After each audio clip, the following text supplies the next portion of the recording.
I heard noises in the attic. Did you hear that? My wife asked, poking her head into the office. Hear what? I glanced up from my computer.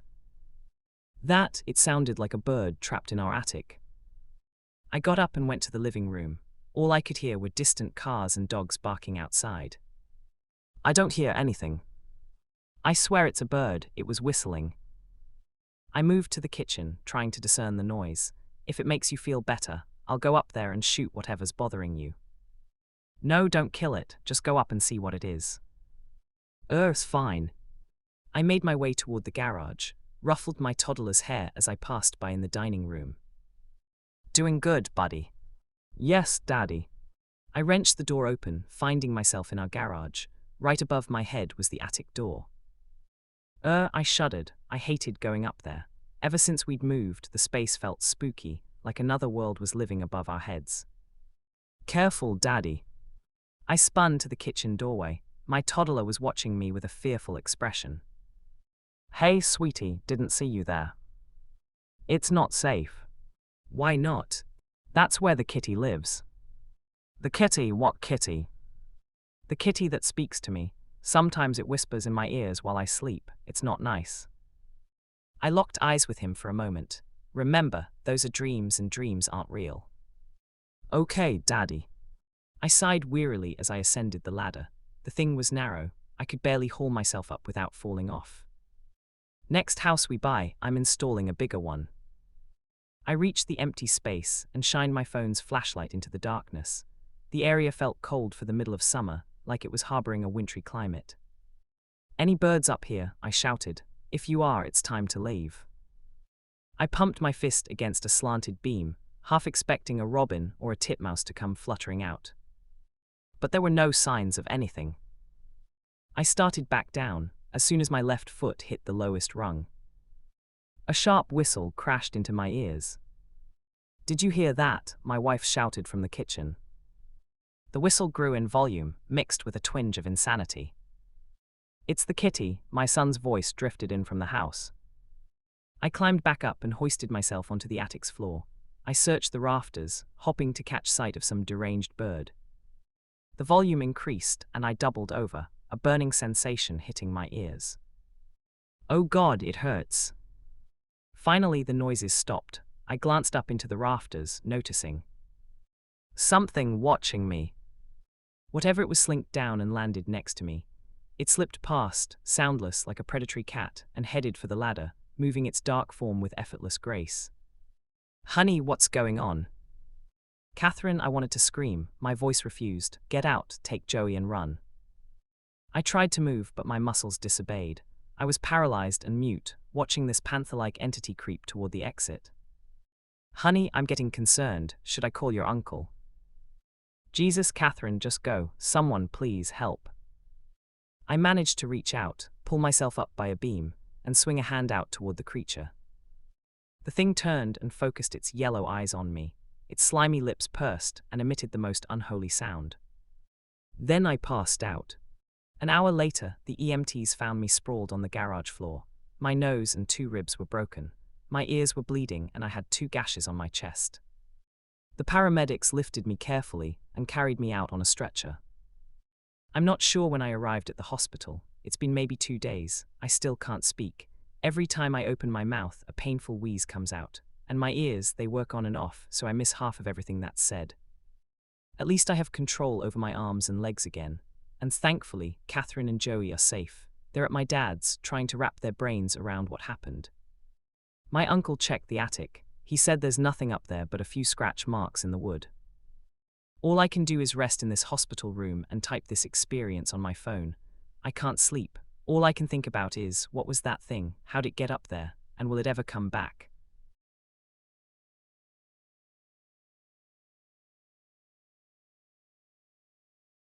I responded to a 911 call from my own house.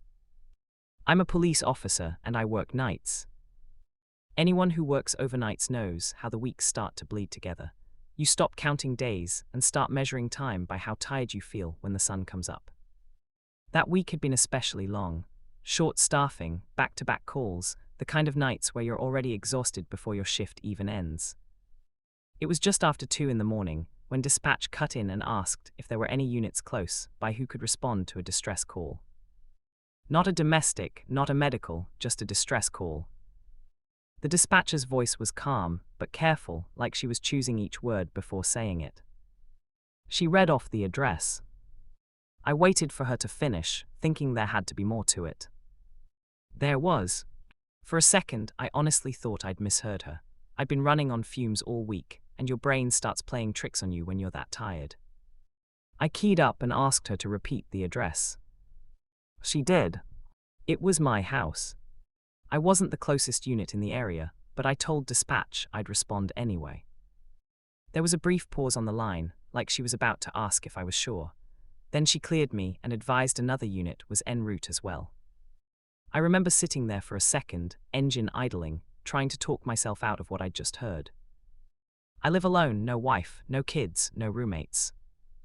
I'm the only one with a key, the only one with the code. I don't rent out rooms. I don't have family stopping by unannounced.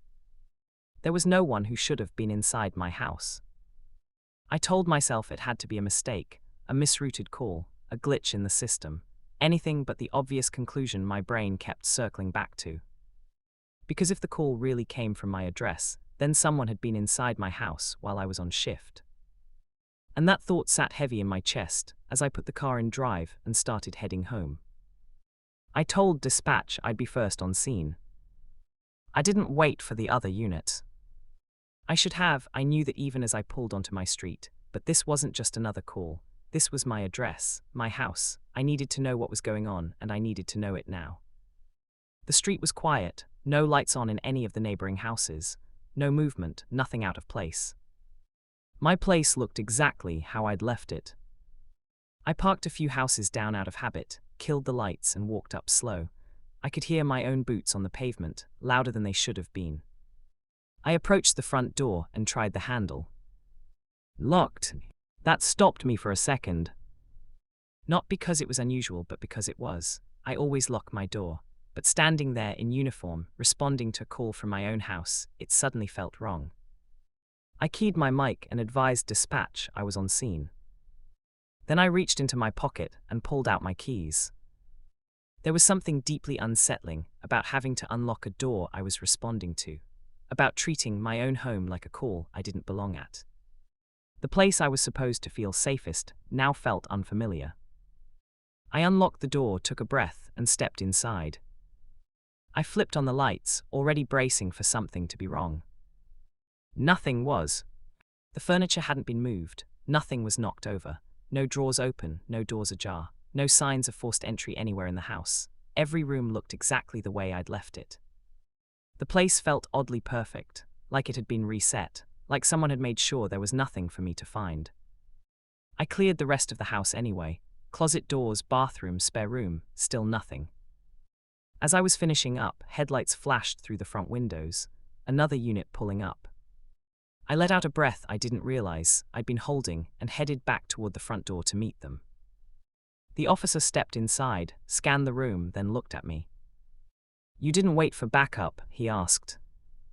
Not annoyed, concerned, like maybe there was a reason I'd gone in alone. I opened my mouth to answer, then stopped. I realized he didn't know. He checked his notes again and glanced back at the door, then at me. "This your call?" he asked.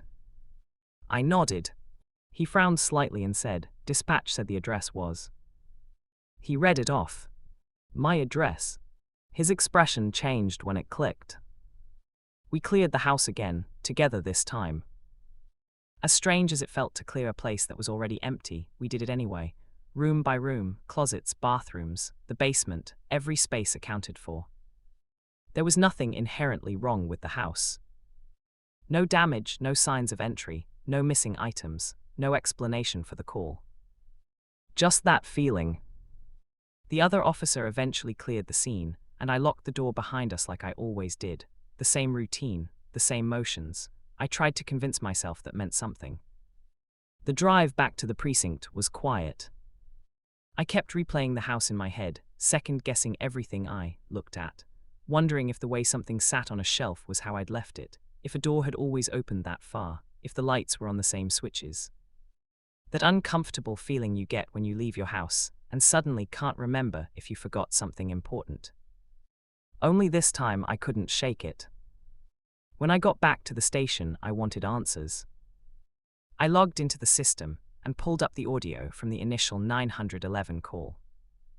I pulled the call up on the system and put my headphones on. The file was short, just under 30 seconds. At first there was nothing, no yelling, no panic, just the low hum you get when a line is open and no one's speaking.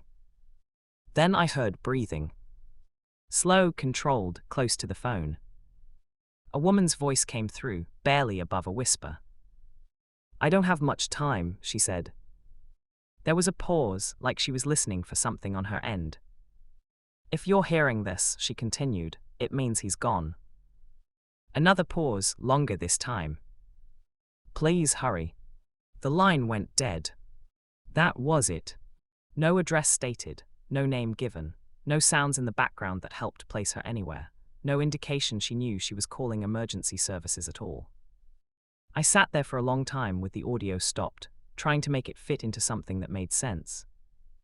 I live alone, no one should have been in my house, no one should have been calling from there, and whoever that woman was, she wasn't panicked, she wasn't asking for help.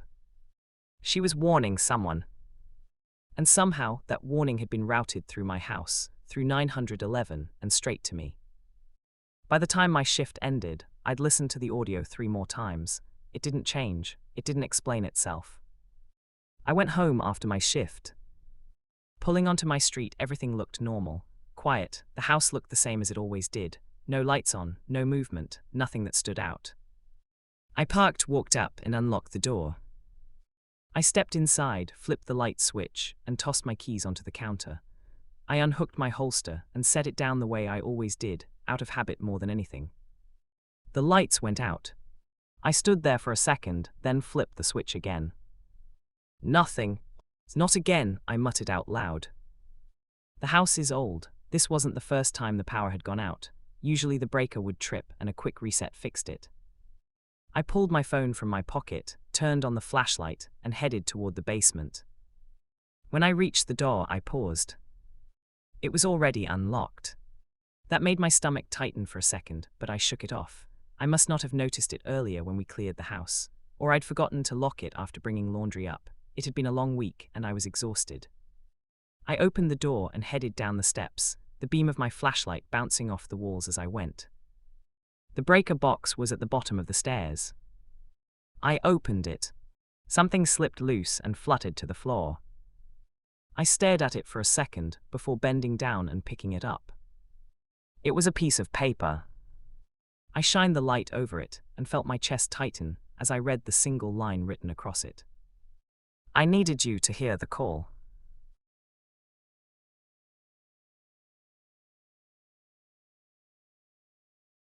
My job is to eat shrimp, or what I thought was shrimp. I've always been a creature of habit. Wake up at 5:30 a.m., brew a pot of black coffee strong enough to strip paint, and head out to whatever dead-end job pays the bills. For the past 6 months, that job has been at Oceanic Delicacies, a sprawling warehouse on the outskirts of Port Haven, a foggy coastal town in Maine where the air always smells like salt and decay. The gig, quality control tester for shrimp. Yeah, you heard that right. My job is to eat shrimp. Or at least what I thought was shrimp. It started innocently enough. I saw the ad on a job board online. No experience necessary, competitive pay, must have a strong stomach and no seafood allergies. I figured, why not? I'd been laid off from my last position at a cannery, something about automation replacing human hands, and my savings were dwindling faster than the tide recedes. The interview was a joke, a quick chat with a bored HR rep named Marlene, who handed me a form and a pen. "Sign here and you're in," she said, her eyes glazed like she'd repeated the line 1,000 times. The warehouse was massive, a labyrinth of conveyor belts, humming freezers, and the constant clatter of machinery. My station was in a sterile white room at the back, isolated from the main floor.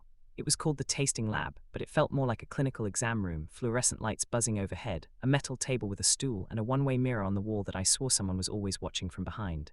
Every day I'd clock in, don a hairnet and gloves, and wait for the samples. The process was simple. A slot in the wall would open, and a tray would slide out with 10 to 15 shrimp, peeled and deveined, sometimes raw, sometimes cooked in various seasonings. I'd eat them one by one, noting texture, flavor, freshness on a digital tablet. Too salty, mark it. Rubbery, flag it. Off-putting aftertaste, report it. Then the tray would retract and another would appear. 8 hours a day, 5 days a week. It was monotonous, but the pay was $25 an hour plus benefits. In Port Haven, that was a king's ransom. At first, I loved it. Shrimp had always been a guilty pleasure. Cocktail shrimp at parties, shrimp scampi on date nights back when I had those. The samples were premium, plump, juicy, with that briny snap you only get from fresh catch. I'd chew slowly, savoring the burst of ocean flavor, the subtle sweetness beneath the salt. My notes were glowing, excellent firmness, perfect balance of umami, no fishy undertone. I even started dreaming about shrimp, endless platters floating in a sea of cocktail sauce. But around week 3, things got weird. It started with the textures. One batch felt off, like the meat was too fibrous, almost stringy, as if threads of something tougher were woven in. I noted it, slightly chewy, possible overprocessing. The next day, another tray came with shrimp that wriggled faintly when I picked them up. I blinked, thinking it was a trick of the light, but no, tiny spasms like they weren't quite dead. Residual nerve activity. I typed, my fingers hesitating. In the cannery days, I'd seen fish twitch post-mortem, but shrimp, they were supposed to be inert. I mentioned it to Marlene during my weekly check-in. She laughed it off, her voice tinny over the intercom. Oh, that's just the new sourcing. We're testing deep-sea varieties, fresher than fresh, keeps the flavor locked in. I nodded, but a seed of doubt planted itself. Deep-sea shrimp. I'd never heard of such a thing being commercially viable. Port Haven's waters were shallow, battered by storms, not the abyssal depths. As weeks turned to months, the anomalies piled up. Some shrimp had an iridescent sheen, like oil on water, shifting colors under the lights, blue to green to purple. Others tasted metallic, a coppery tang that lingered on my tongue for hours. I started getting headaches after shifts, pounding migraines that blurred my vision. At home, I'd collapse on my couch, staring at the ceiling, feeling like something was crawling under my skin. One night, after a particularly odd batch, shrimp that popped like caviar when bitten, releasing a viscous fluid, I dreamed vividly. I was underwater in a vast, dark ocean trench.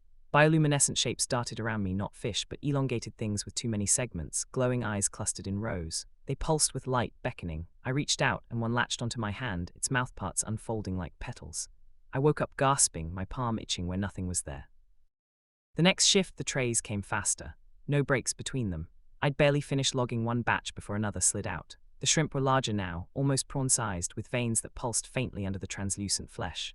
I bit into one and it squirted, warm, not cold like it should be. The flavor was richer, almost creamy, with an undercurrent of something earthy, like soil after rain mixed with blood. I flagged it, unusual temperature, sample warm upon arrival, flavor profile altered, no response from the intercom. Usually Marlene or someone would chime in with excuses. Silence. My body had started to change. I noticed it in the mirror one morning. My skin looked paler, veins more prominent, especially around my neck and wrists. Bluish lines threading under the surface. I itched constantly, scratching until I bled. The headaches evolved into something worse, whispers, faint at first like static in my ears. Words I couldn't make out, bubbling up from somewhere deep. At work, the one-way mirror seemed to fog sometimes, as if breath was on the other side. I'd catch glimpses of movement in the reflection, shadows shifting when I wasn't looking directly. The shrimp started looking different, not just in texture or taste, but shape. Some had extra ridges along the tail, tiny protrusions like nascent limbs. Others had what looked like ice pots, dark dots that followed me as I lifted them to my mouth. I tried to quit once. Went to Marlene's office after a shift, my tablet clutched in shaking hands. This isn't right, I said. The samples, they're not normal shrimp. She smiled, that same glazed expression. Nonsense, you're our best tester. Top scores every week, here's a bonus. She slid an envelope across the desk, $500 cash. I took it. Bills don't pay themselves. That night, the itching intensified. In the shower, I scratched my forearm raw and something moved beneath the skin. A ripple, like a worm burrowing. I stared, water cascading over me, convinced it was hallucination. But no, it happened again. A small bulge traveling up my arm, then vanishing. The dreams grew more frequent. Always the trench, the glowing creatures. But now they spoke. Not with voices, but impressions. Hunger, ancient patience, a promise of belonging. I'd wake with salt crust on my lips, even though I lived miles from the shore. The trays never stopped. I'd eat hundreds a day, my stomach distending painfully, but I never felt full. The shrimp were alive now, unmistakably. They'd curl when touched, actual antennae twitching. Some tried to escape the tray, scuttling toward the edge. I'd pin them with a fork, force them down. The taste was exquisite agony, sweet decay, electric vitality surging through me. My notes became erratic. Sample exhibits motility, recommend halt. Flavor induces euphoria, potential contaminant. Eyes present, multiple. Still, silence from the intercom. I started sneaking samples home. wrapped in napkins hidden in my lunch bag. Under my kitchen light, magnified with a cheap loupe I'd bought online, the truth stared back. They weren't shrimp. Segmented bodies, jointed legs folded tight, mandibles tucked beneath. Larval forms, perhaps of something much larger. Deep-sea horrors, harvested from trenches no sub should reach. I searched online late at night. Forums about cryptic marine life, leaked documents from oceanographic expeditions. Whispers of benthic anomalies, caught in trawls off the continental shelf. Things that mimicked commercial species to infiltrate supply chains. Parasites that rewrote hosts from within. The itching spread everywhere. My back, my scalp, between my toes. In the mirror, my eyes had changed, pupils slightly elongated, irises flecked with that same iridescence. One shift, the slot opened, but no tray came.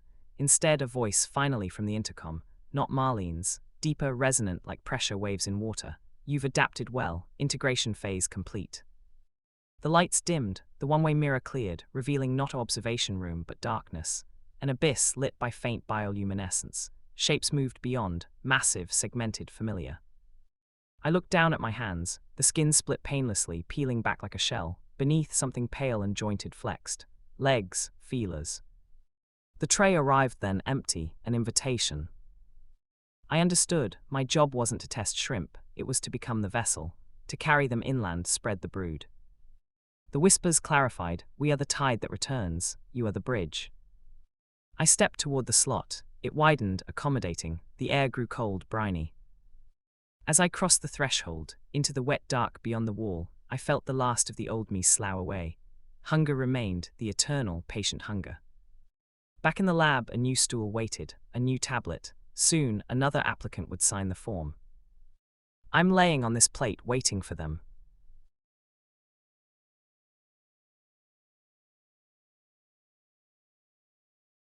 I'm staying in a town where everyone seems obsessed with someone called Mr. Jangles.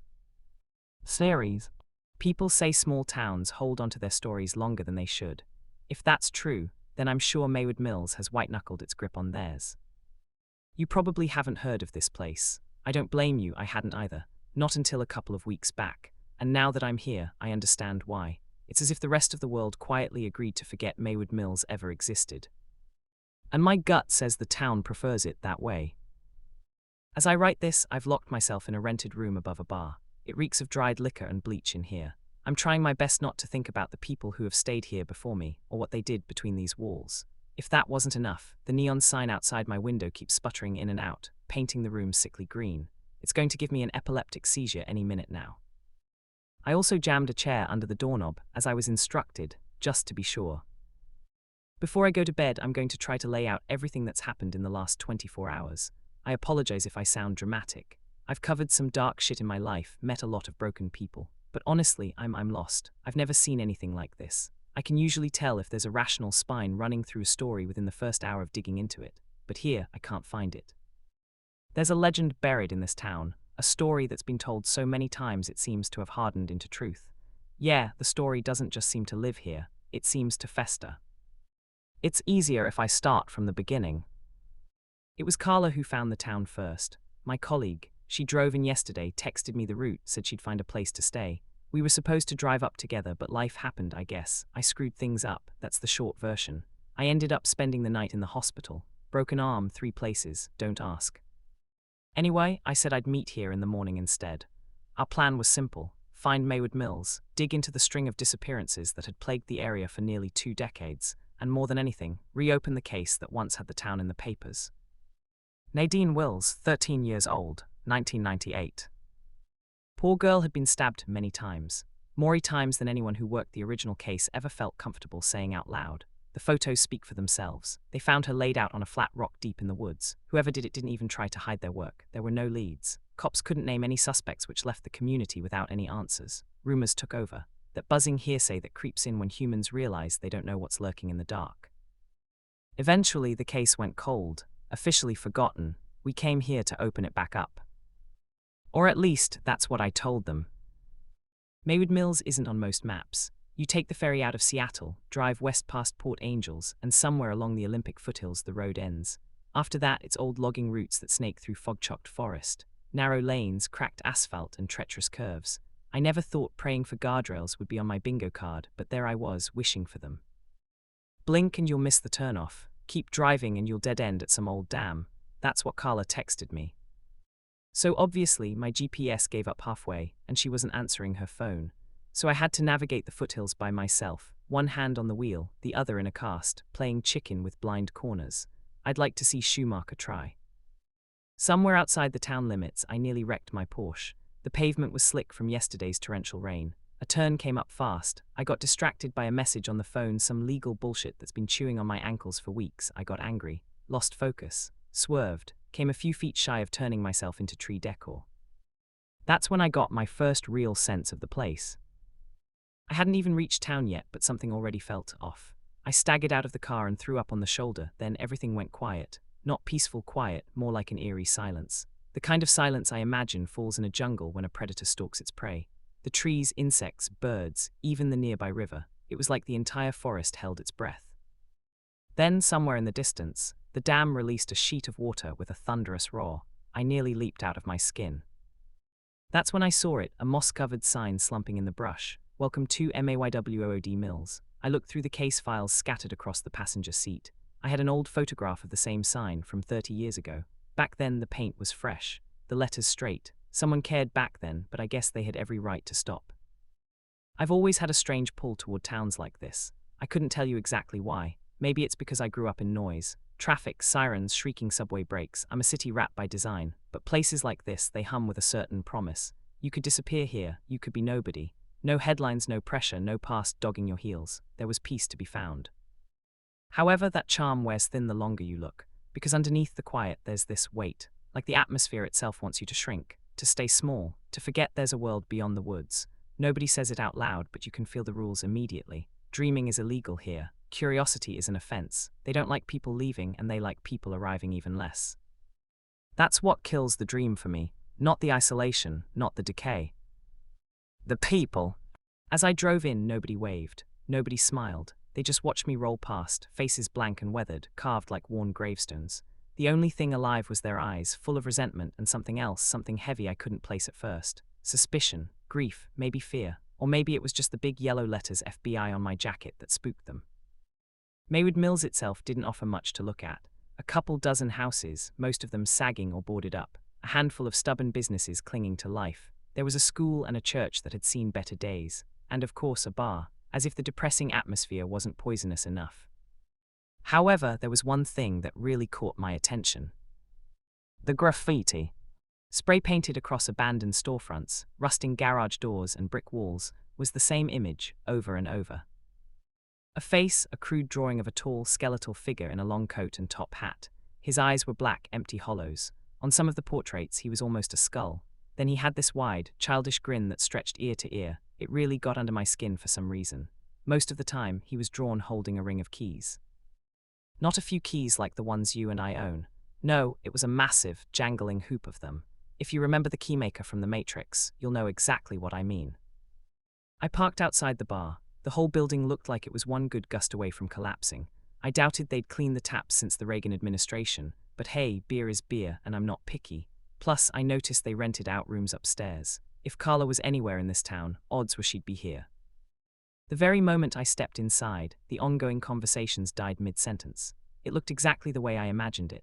Wood-paneled walls, floorboards that stuck to your shoes, a few regulars slumped around the edges, and a jukebox that clearly lost the will to live. The floor creaked as I approached the bar. I flashed my badge, ordered a beer, and slid a photo across the counter. Carla's face stared up between the bartender and me. "She came in yesterday," I said. "Have you seen her?" The bartender, her name was Lucy, took her time with the photo. Meanwhile, I studied her. She was way too pretty to be marooned in a town like this. Finally, she shook her head. "Can't say I have," then after a beat. "Sorry, but no outsiders have come through here in weeks, maybe months." Her eyes came up to meet mine. "What brings the FBI to Maywood Mills?"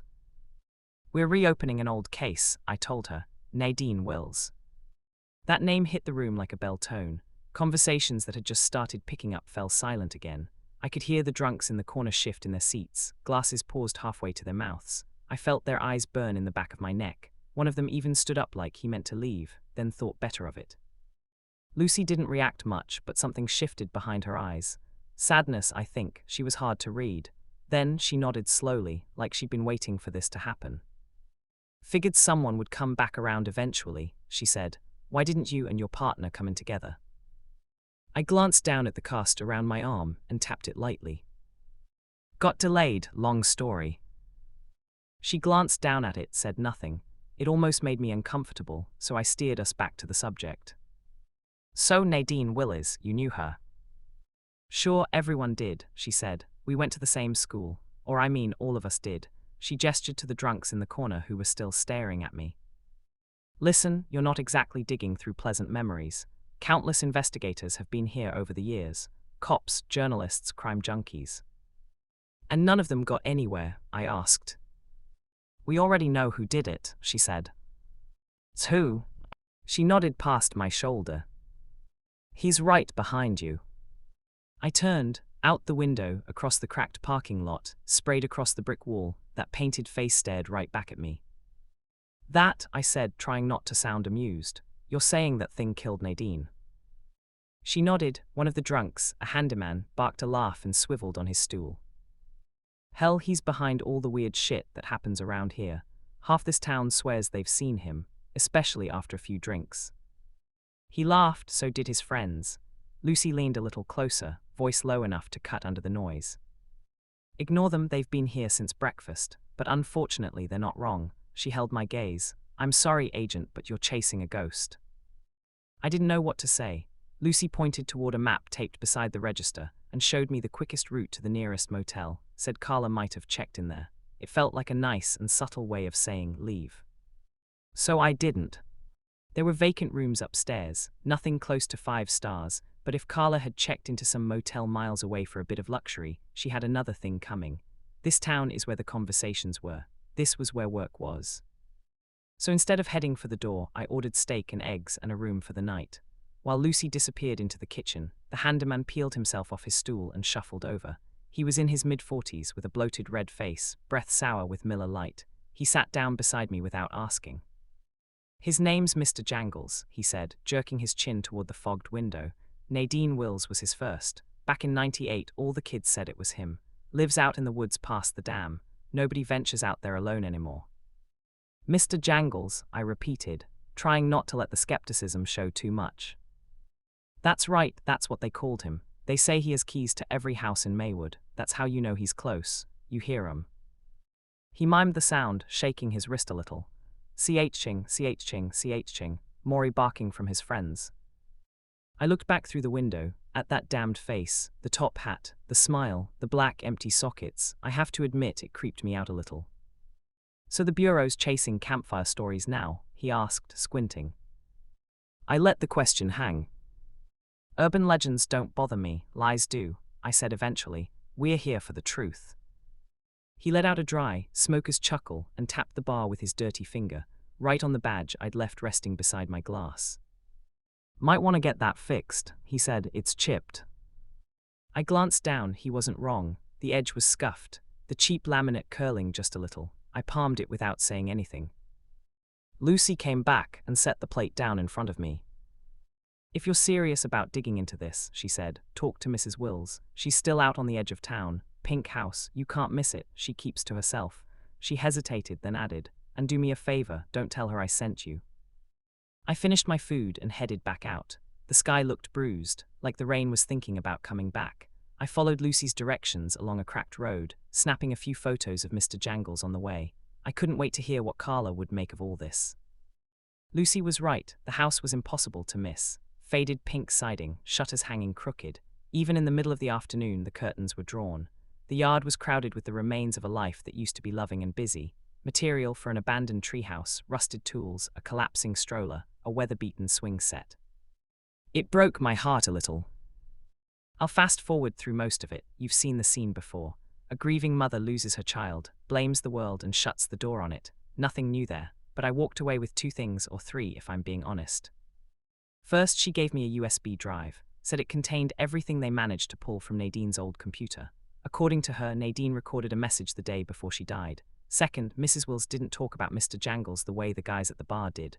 No jokes, no eye-rolling. No, she spoke of him like any other suspect I've come across. And then there was the last thing.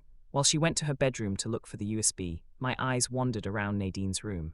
I found her old diary from the summer she died tucked in the back of a shelf. I shouldn't have taken it, but I did. Mrs. Willies came back a minute later and pressed the USB into my good hand.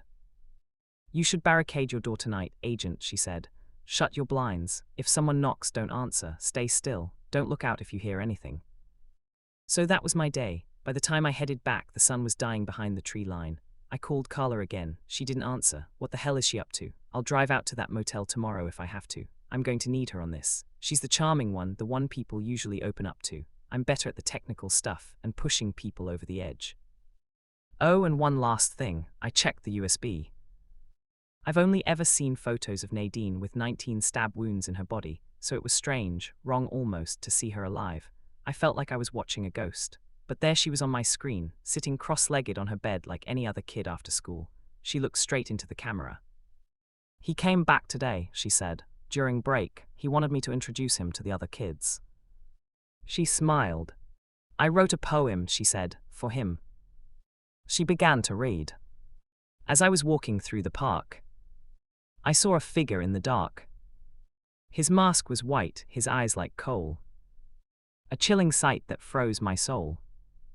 He wore a hat upon his head, and from his mouth no words were said.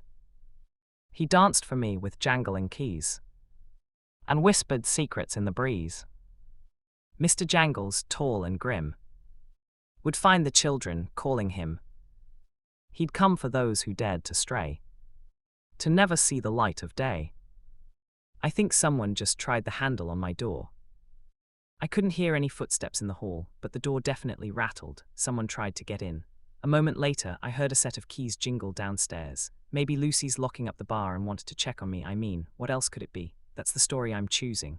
Anyway, I need to fix the badge before I go to sleep. They say small towns hold onto their stories longer than they should. Out here, I'm starting to think that the story holds onto the town. Tomorrow, I'm going to find Carla. I'll probably swing by the school too. The teachers must know something. I need to gather as much material as I can before someone figures out who I am. Before someone catches me in the lie.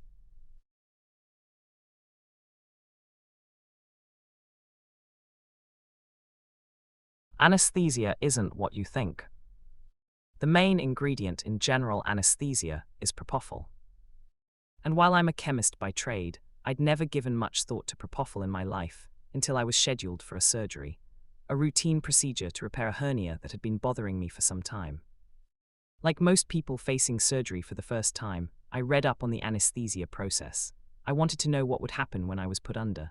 What I found at first was reassuring enough. But the properties of propofol struck me as strange. We all assume that during surgery we don't feel anything because we're unconscious, and that's fine. I had no desire to be awake on an operating table, but propofol doesn't just make you sleep. It has another effect, one that made me a little uncomfortable. Besides inducing unconsciousness, propofol is also an amnesiac. That is, it makes you forget. More precisely, it prevents the brain from encoding memory in the first place. I'm sure I wasn't alone in considering the implications of that once I learned it. The question lodged itself in my mind and refused to leave. What if anesthesia isn't what we think it is? What if, far from eliminating pain during surgery, it's simply a way to ensure you don't remember how painful it was? I couldn't stop picturing myself strapped to the operating table, conscious, aware, feeling everything, while my brain quietly failed to record it, an experience perfectly lived and perfectly erased. Needless to say, the thought disturbed me. The more I turned it over, the more it consumed me. Part of it was fear, but part of it was professional curiosity. As a scientist, I wanted an answer, a real one, and there was no way to get it without putting myself at risk. But I was willing to test it. You see, it wouldn't be particularly difficult to design a compound that interfered specifically with propofol's effect on memory encoding while leaving its other mechanisms untouched. In principle, I could create a drug that, if taken beforehand, would allow me to remember everything. If anesthesia worked the way we believed it did, the compound would do nothing. I'd be unconscious, and there would be nothing to remember. But if something else was happening, if consciousness remained, I would know. I told myself that, as surgeries go, a hernia repair probably wasn't that bad. Painful, yes, but survivable. And if I did remember something, anything, it would be traumatic, certainly. but it would also be a scientific discovery of enormous importance. I decided I would take the chance. With more than a month before my surgery, I got to work mapping out propofol's pathways and its effects on memory. I learned that its primary impact comes from potentiating GABAA receptors, increasing chloride influx into neurons, and hyperpolarizing postsynaptic membranes. In simple terms, it shuts down the conditions required for memory formation. My goal was to create a compound that bound to those same receptors, but had a dramatically shorter half-life. Long enough to block propofol's amnesiac effect, but brief enough to clear quickly and allow memory function to resume. The timing would be critical. I would need to take it shortly before the propofol was administered. That wasn't a problem. I tested the compound on myself, measuring recall and tracking the timing of memory gaps after ingestion. After a week or two of refinement, I had something I believed would work. The preliminary results were promising. And that, I told myself, was the most dangerous part. In all likelihood, I was in more danger ingesting my haphazard compounds than I would be from the anesthesia, regardless of how it ended up working. But I had passed that hurdle and was anxiously ready for my surgery. When the day finally came, I tucked the small glass vial containing my compound into my pocket and headed over to the surgery center. Just before they wheeled me off to the operating room, I downed the liquid. There was no turning back now. The doctor hooked up my IV and told me to count down from 10. I don't think I got to 5. The next thing I knew, I was awake in a different room. I was still on the gurney, and from the feeling around my groin area post-operation, but something was wrong. My wrists and ankles were strapped down. I struggled against my restraints, but couldn't budge. Soon, though, a man entered the room. He didn't look like a doctor. He wore jeans and a t-shirt and carried a large tablet under his arm. "Mr. Jones," he said, "I'm a technician I'm censoring the name of the company for my safety, but it's a big tech company that you would recognize, and we have purchased the biometric data rights from this surgery center." I didn't know what that meant and was more than a little freaked out, so I returned to struggling feebly against my restraints. "Mr. Jones, please, your surgery was a success, but if you continue like this, you may damage your incision." I tried to calm down, but my heart rate was through the roof, and my breathing came in ragged gasps. "What is this?" I asked. "I'm just going to collect some data from you, and then you'll be on your way. Not to worry, you won't remember a thing." He placed his tablet down on his lap, and with a few taps, a device on a long arm swiveled from the wall and hovered above me. The device whirred and flashed as it rotated and projected a grid pattern over my body. "First, we'll do some ocular mapping." The device moved within inches of my face. I tried to turn away, but something held my head in place. Tiny arms emerged from the device and grabbed onto each of my eyelids, holding them open. The machine emitted a series of flashes, whirs and beeps as it hovered over my eyes. "Now we'll collect a sample of vitreous humor." I didn't know what that was when he said it, but soon discovered, to my horror, that it's the fluid in your eye. A small door on the device hissed open, and the long needle approached my eye with a metallic glint. I screamed, I struggled, but ultimately I stared helplessly as the needle pierced my eye. The pain was excruciating. Another beep and the needle retracted. On to gastrointestinal data. The man spoke so casually, as if he had done this hundreds of times. He probably had. A long cylindrical apparatus emerged from the device, and without warning rammed itself into my mouth. I could feel the cold metal snaking down my throat, muffling my screams. It felt like that thing was inside me for an eternity, and when it emerged, it was covered in clear, viscous goop. "We got your blood while we were in there. Time for bone marrow." The device hovered over my right leg, just out of my range of sight. I heard the unmistakable sound of a drill whiz to life and felt a shooting pain in my thigh. "All right, almost done," the man said. "Just one more thing." Now we get to the part that I'm not even comfortable sharing anonymously. I'll leave it to your imagination. "All right, Mr. Jones, all done. Time to go back to sleep. When you wake up, this will all be gone." I knew he was wrong, so as I was drifting back to sleep, I had to ask, "What's this all for?" "With all this data, we'll be able to show you some killer ads." I woke up in a normal recovery room. All the doctors and nurses acted as if nothing had happened. Those ads had better be good.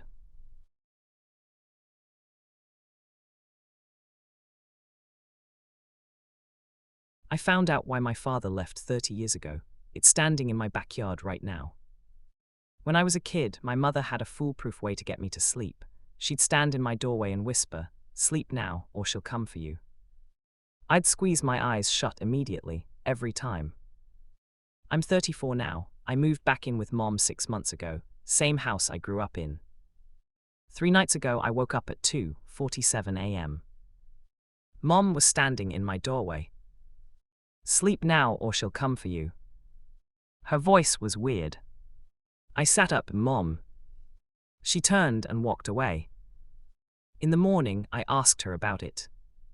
"Sleepwalking probably," she said, not meeting my eyes. "I haven't said that in years." She was lying, I could tell. The next night I couldn't sleep. I watched my doorway. 2:47 a.m. She appeared. "Sleep now, or she'll come for you." "Mom's who's coming for me." Nothing, just standing there. I got out of bed. "Mom's, wake up." I reached for her shoulder. She grabbed my wrist. Her hand was ice cold. Then she blinked and it was just Mom again. Normal, confused. "Why am I?" She looked at her hand on my wrist and jerked back. "Oh God, again." She sat on my bed. Her hands were shaking. It started 3 weeks ago. I'd wake up in different rooms, missing hours. She finally looked at me. "Your father left because of this. He recorded me once. I was standing in our bedroom at 3 a.m. saying she'll come for you to nobody." My mouth went dry.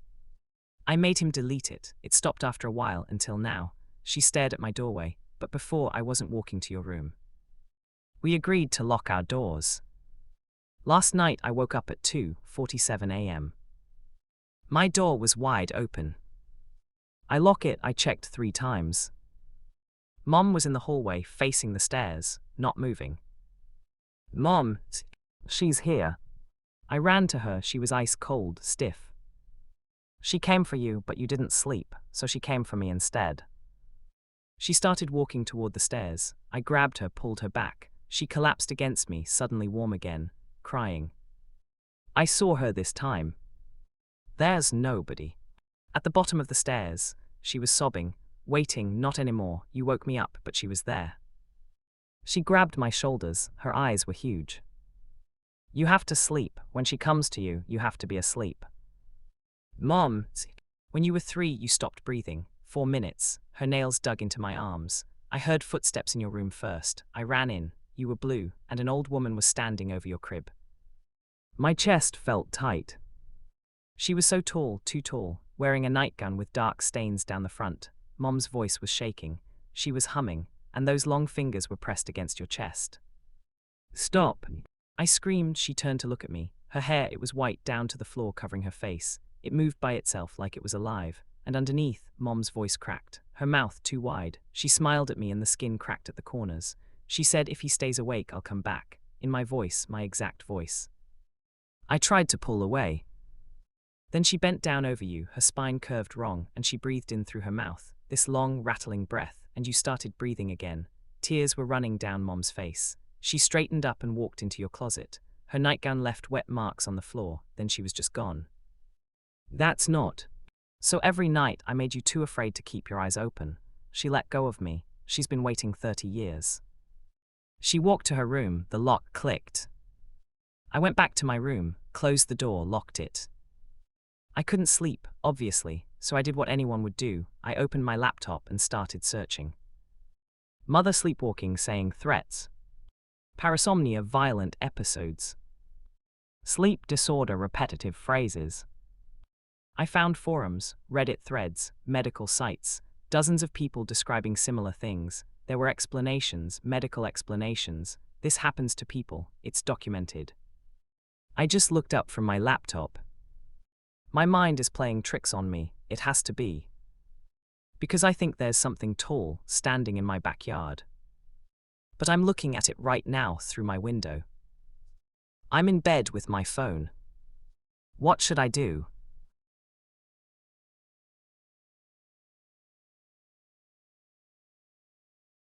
I'm an Uber driver, my clients talk too much. She gets in the car and already I want to plug my ears. Her voice is a high-pitched nasal trill. The kind of voice where someone can say 3 words and you already know they have the IQ of a brick. She tells me she just finished a job interview. She doesn't want to get her hopes up, but she's pretty sure she got the job. I try to tell her that's great, but she won't stop talking long enough for me to get a word in. No one ever lets me get a word in. So like at the end of the interview, he told me that honesty is super important at their company, and he just needed to know if my tits are real or not. I said, I promise they are, and he said, would it be okay if I ask you to prove it? I'm not embarrassed or anything, so I told him sure, and he said to take my shirt and bra off. He squeezed them a couple times and said he believes me, so I think he's gonna call me with a job offer soon. She paused, looked out the window and then at the floor. I hope I get the job. The funny thing is that, as stupid as this girl is, there's a certain sadness in her voice, like she knows the truth but chooses to be dumb. I don't want to be the guy to tell her that she got molested, so I just say, congratulations, I'm sure you'll get it. She perks up and starts telling me about her birthday plans. When you're an Uber driver, it always feels like you're a guest in your own car. People jump in, lean the seat back and tell you where to go. They use your charger and play music on your radio. They decide what you talk about or if you talk at all. Eventually, you drop them off and they go on to something fun, exciting, or important. Meanwhile, you go to pick up someone else. I wish my passengers knew that I'm just as important as them. They depend on me, don't they? When you step into an Uber, aren't you hoping that your driver is going to be a normal person, not dangerous or whatever? When passengers get in my car, they're putting their faith in me. Otherwise, they'd be driving their own cars. The next guy wears an expensive suit and keeps his sunglasses on even after sitting down. I vaguely think about slapping them off his head, but I only say hello and confirm his destination. He starts to tell me about his law firm. He speaks quick as if it's an elevator pitch. We brought in 7 figures last quarter alone, and we're only getting bigger. You've probably heard of most of my clients. Sorry, but I can't name drop to just anybody. You get it, right? Of course. But the new receptionist I just hired is smoking, man. Guarantee she'd be the hottest girl you've ever seen. Blonde, blue eyes, big tits. She was so desperate for the job that she practically offered to suck my dick during the interview. I'm not sure why he feels the need to tell me all this. Maybe I just seem like a loser, the Uber driver who's just lucky to be in his company. Maybe he wants to fill the silence and he can't think of anything else to say. Whatever the reason, people just have a tendency to spill their guts when they get in my car, and that's all right with me, long as I get paid. But I always wait to do that kind of thing until after they're hired, he continues. That way she can't say I made her do it to get the job. When you're a lawyer, you think about those things. You play it safe. We come to a stop at a red light, and I stare directly into his sunglasses. And what happens if she says no after you hire her? I can always hire someone else. He laughs and puts his hands behind his head. I always get what I want. I act like I'm genuinely curious, impressed even. And what if she tries to sue you after you fire her? Easy enough to explain that she got fired for poor performance. Not a hard sell when you hire shit for brains. It's no wonder you're such a success. He doesn't catch my sarcasm. Thanks, pal. Soon enough, I'm dropping him off at some bar. He hands me a business card and steps out of the car. For when someone tries to fuck you over, he says. I thank him and drive off. I have time for one more ride. The last guest of the night is an elderly lady who plops down in the back seat. She's going to the theater to see her son's first movie. That's cool, I say. I should probably be more interested than I am, but it's been a long day and I'm tired. He's not an actor, she says, holding up an open hand as if to tell me not to freak out. He just helped with the special effects, but it's what he's always wanted to do and I'm proud of him.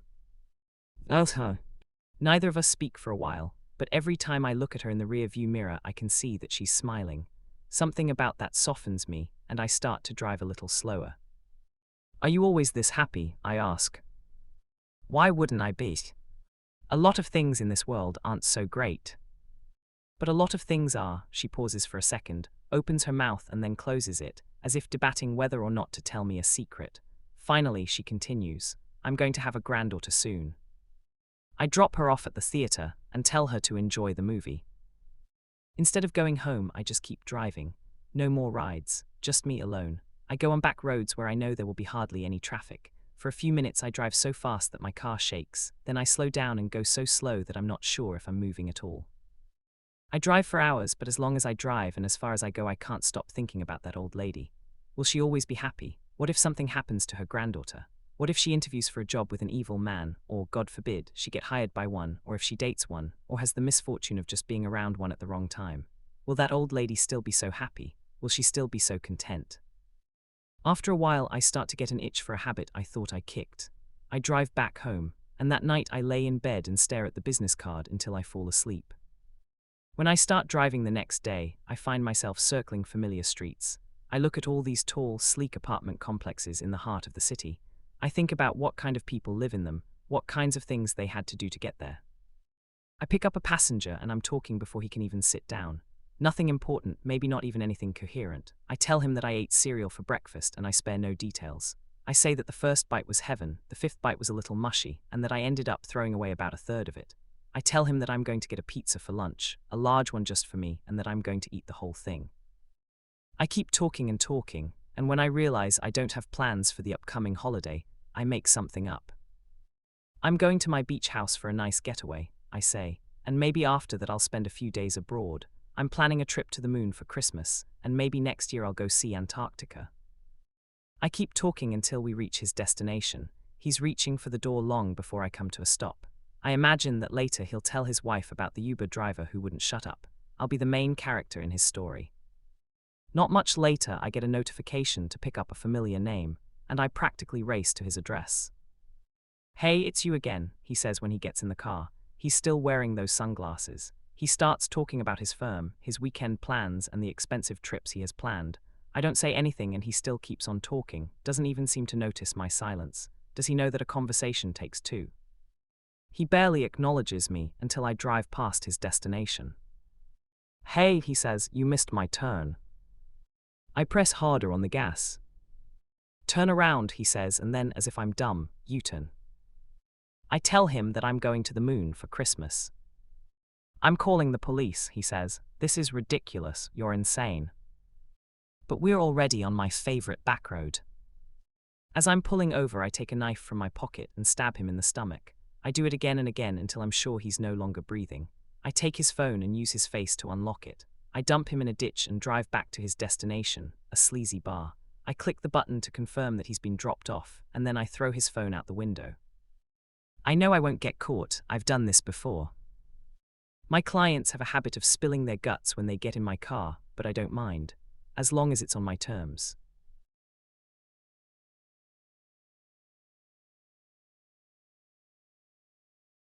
I just moved here and met the too friendly customer.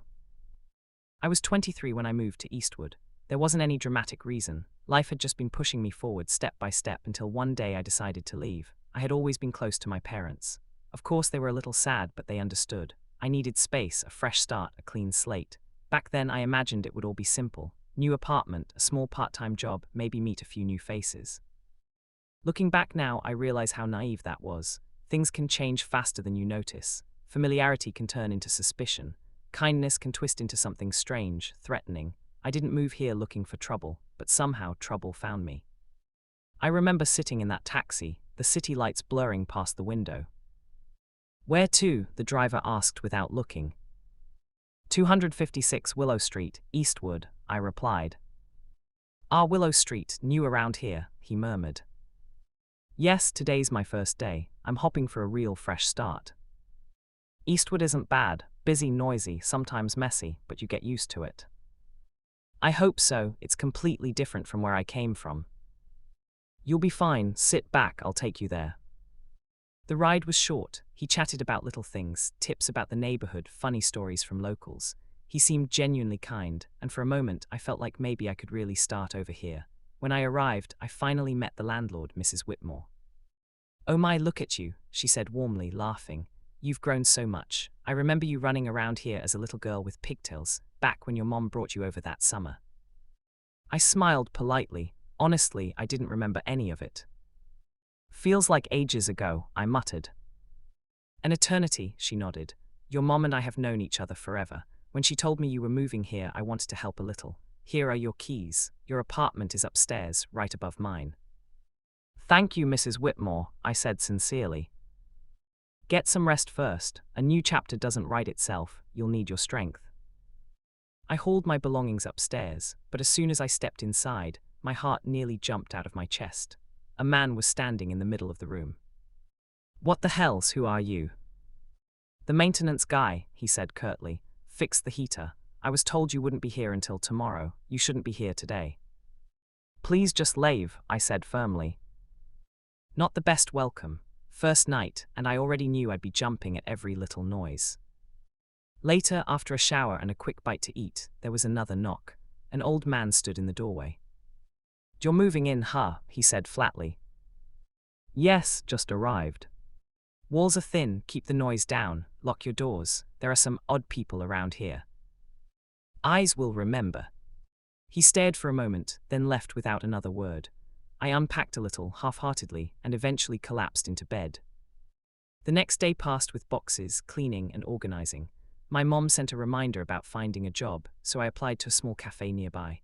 A few hours later, someone named Leela reached out. I was to come by that evening.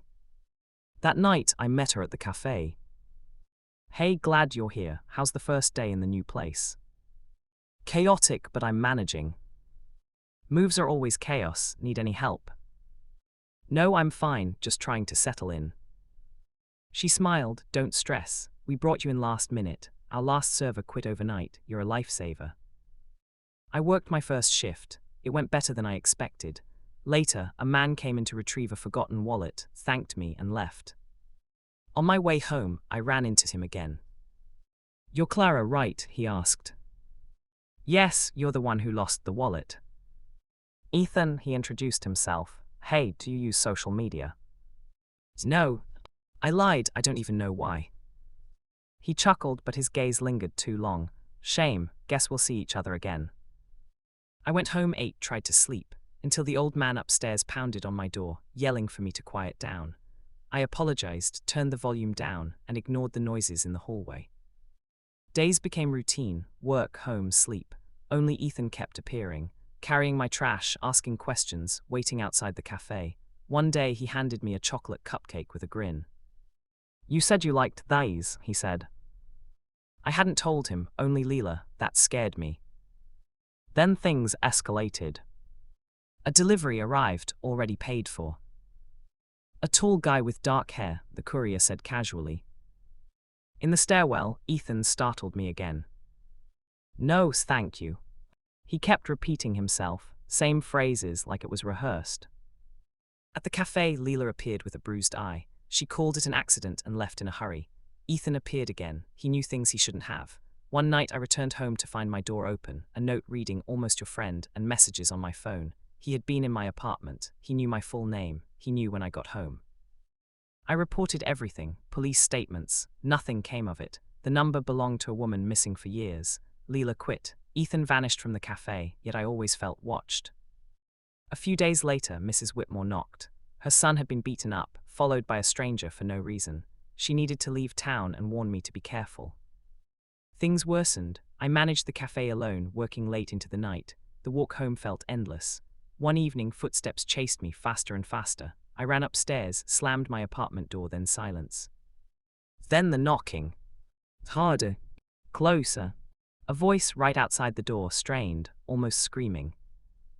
"Open the door, Clara Hayes. Open it. I'm going to kill you. Open it."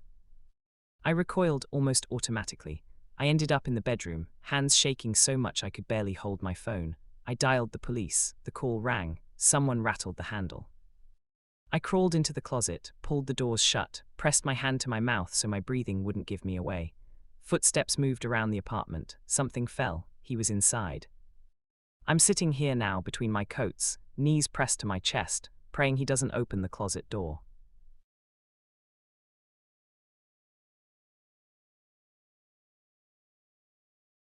I snooped on my roommate's computer. I wish I'd found nothing.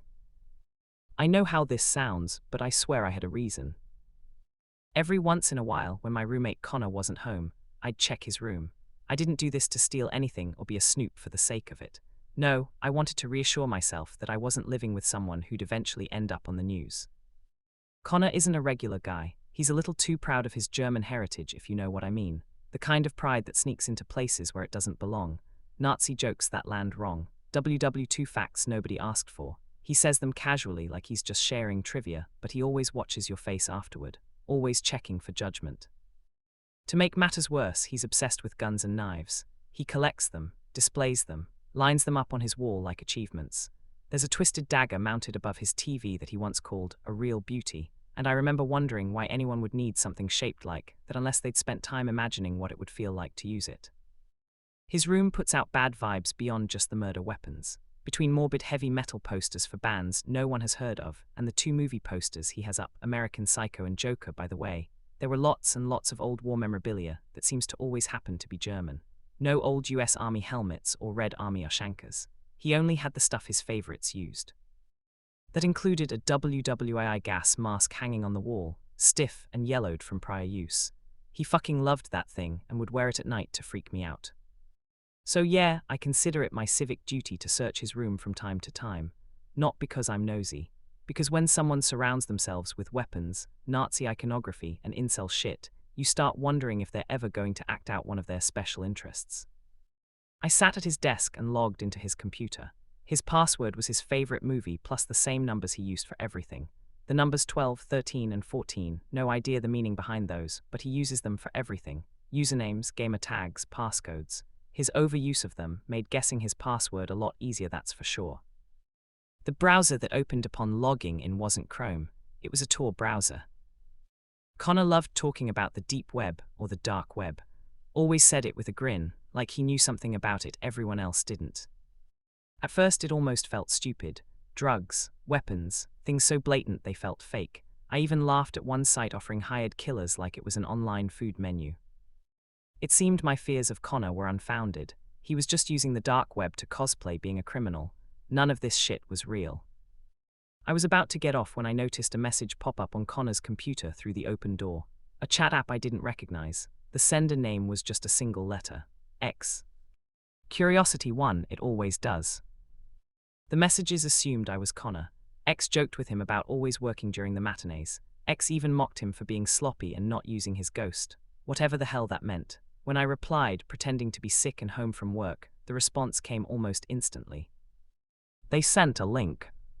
They called it a red room. I knew what that was, but I told myself it wasn't real. The FBI says they aren't, so I clicked anyway.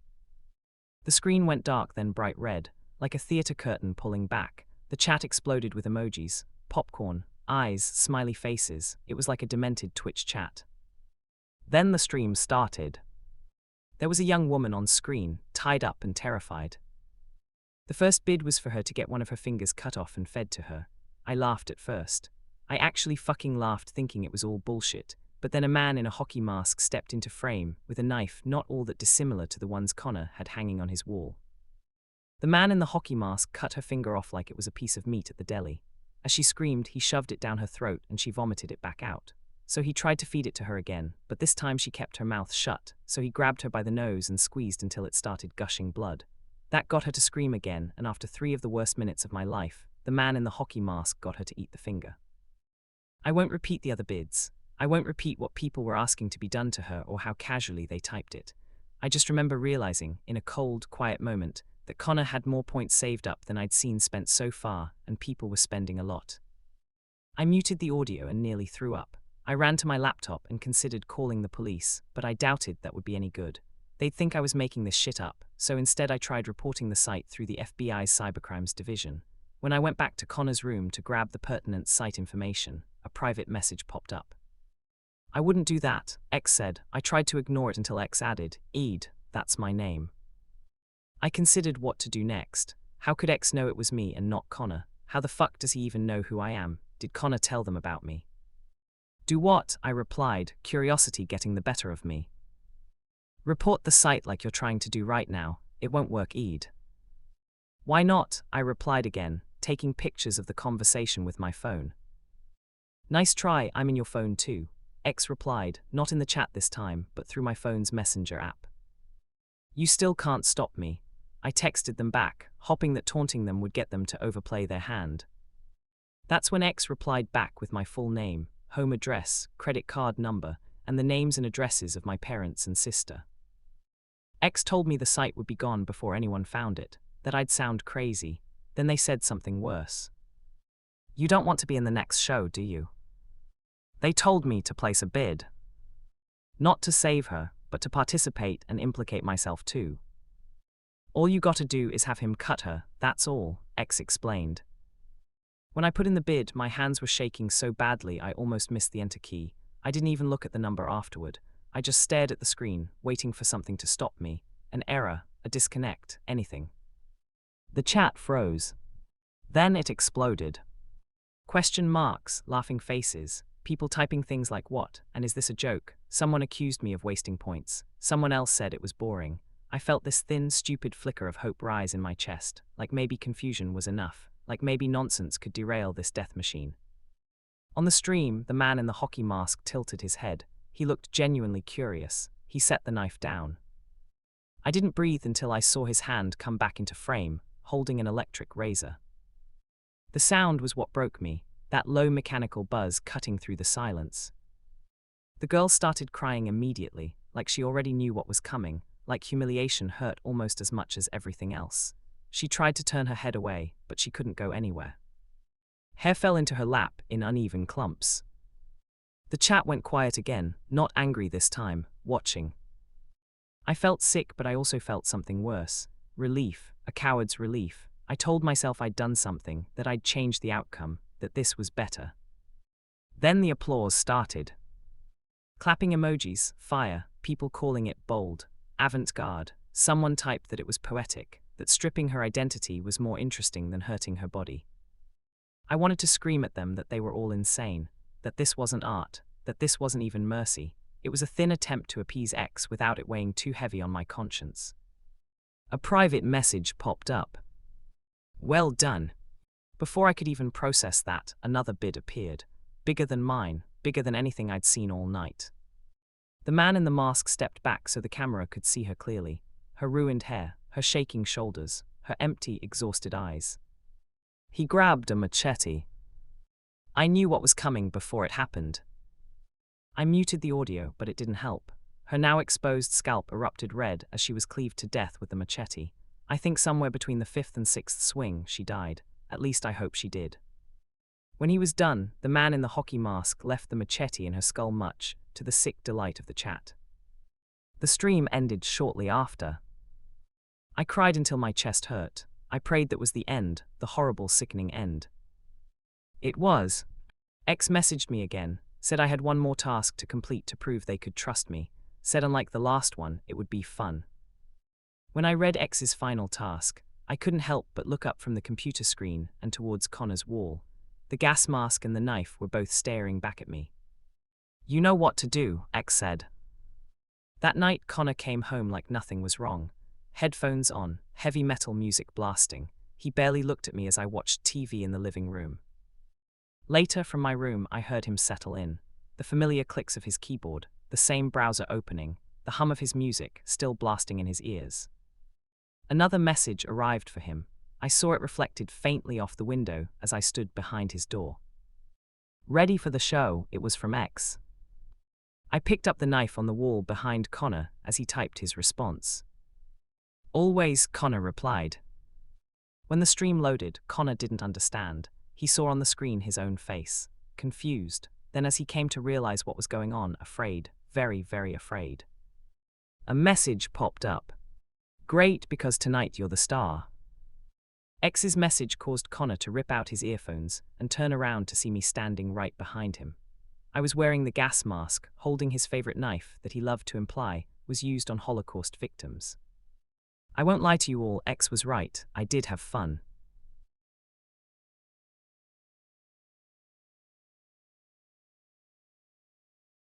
I was a folklore researcher, until one interview forced me to abandon academia forever. I was an academic working in the field of folk legends. The interview I conducted in the 1950s forced me to abandon academia forever. The clouds and mist enveloped the countryside in a layer of greyness. The late autumn bareness of the trees and the meadows made the place look ever so ominous. When my taxi arrived in the small town, the streets were empty. Every window was fitted with steel bars. The tavern I was to be accommodated at was empty too.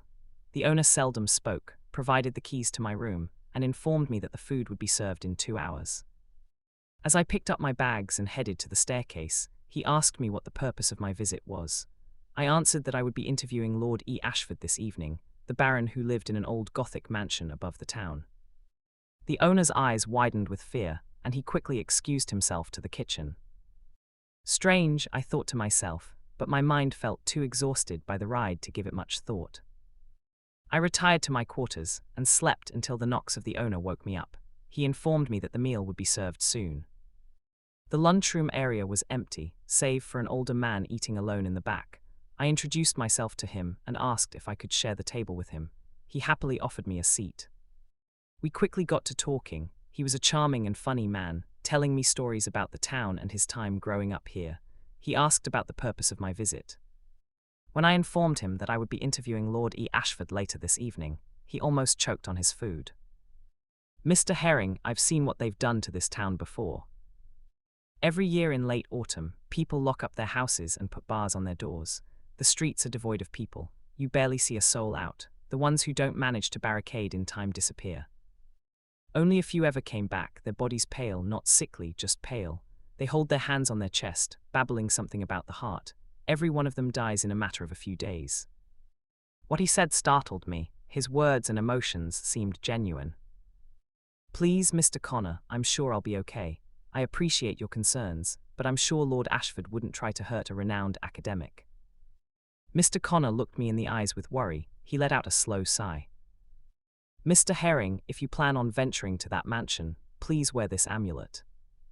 He took off a necklace that had a beautiful, bright stone and handed it to me. "Thank you, Mr. Connor, I greatly appreciate it." I put the necklace in my pocket. "No, Mr. Herring," Mr. Connor almost screamed out. "Sorry, I apologize. Please put it on immediately and hide it under your shirt." He walked around and put the necklace around my neck and stuffed it under my shirt. "I have to go now, Mr. Herring. It was a pleasure meeting you. Please be careful up there." Mr. Connor then briskly walked out of the tavern, his meal still half-eaten on the table. I was used to people being superstitious, but this one startled me. I tried to shake off Mr. Connor's words while I finished my meal, but the necklace dug into my neck. I was about to take it off when the tavern owner informed me that Lord Ashford's car was waiting outside. He had the same look of worry as he had before. I quickly rushed into my room to get my notes and walked outside. The car was a dark blacked-out limousine. Upon entering, I tried to greet the driver, but he didn't say a word, put the car in first gear, and drove off. The way to the mansion was a steep switchback road with high drop-offs on each side. The man drove erratically, forcing me to grip the seat in fear. By the time I exited the vehicle, I had forgotten about my conversation with Mr. Connor. Lord Ashford greeted me on the steps of his mansion. He was a tall man with long dark hair and pale white skin. I was unsure if the man was in his early 30s or late 70s. His house was beautiful. It was a large structure painted black with small arched windows on the front facade. "Pleasure to meet you, Mr. Herring." He came down and shook my hand. His grip was strong and he looked deep into my eyes. He let me into his study, and on the way he spoke of his many achievements. The fencing records in his youth, the business decisions that helped quintuple his family's wealth, and all the charitable donations he made to the nearby town. "You know, Mr. Herring, you can do so much for the masses, but they will still fear you and accuse you of irrational wrongdoings. They say we drink their blood." He paused. "How irrational the heart is the..." "From what I understand, this is one of the reasons for your lengthy travels. To collect my family's history and the local legends about it, if I'm not mistaken." "Yes, Lord Ashford, that's correct." "Well, let me start by explaining how the legends were born. In the early 1700s, there had been 2 years of mass disappearances, or so the records claim.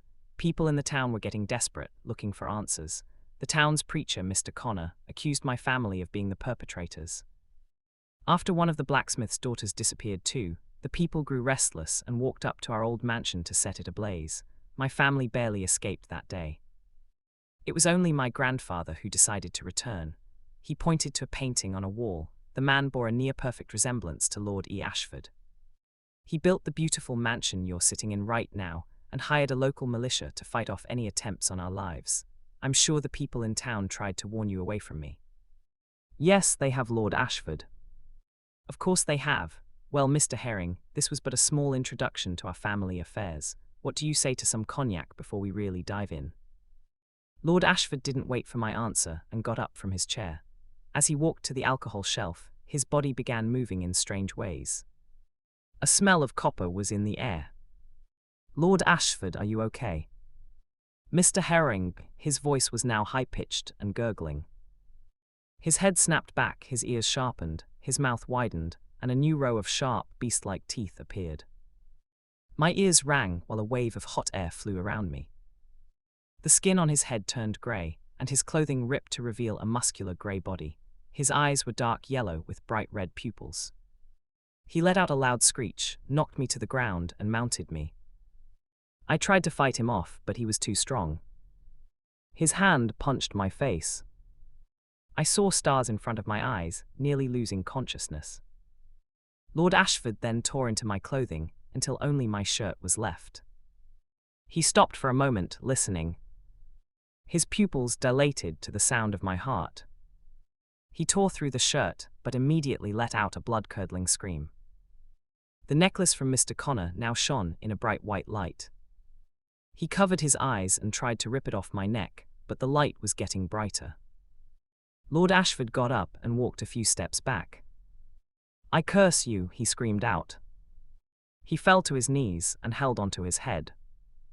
Then his body slowly began to disappear, turning into small dust particles. It started at his hands, then his head, then the torso, until there was nothing left of him. The window slowly opened. A cold breeze came from the outside. The mansion was silent. My hands shook so badly I couldn't stand.